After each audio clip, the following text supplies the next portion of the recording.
Hi friends. జుట్టు పెరగడానికి రకరకాలుగా యూస్ చేస్తుంటారు. కెమికల్స్తో కూడుకున్నవి కూడా ఉపయోగించుంటారు. ఇవాళ మంచి టిప్తో మీ ముందుకు వచ్చాను. మిక్సీ జార్లోకి కలబంద, కరివేపాకు, ముఖ్యంగా పప్పాయ లీవ్స్. ఈ పప్పాయ లీవ్స్లో విటమిన్ సి, ఏ ఆయుర్వేద గుణాలు ఉండటం వల్ల మనకు హెయిర్ గ్రోతే కాకుండా చుండ్రు, దురద వంటి సమస్యలను కూడా తగ్గిస్తుంది.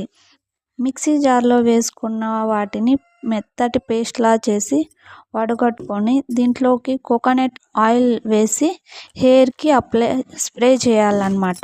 ఇలా వారానికి 2-3 సార్లు వాడటం వల్ల హెయిర్ గ్రోత్ మరియు నల్లగా మారడానికి మనకు ఉపయోగపడుతుంది.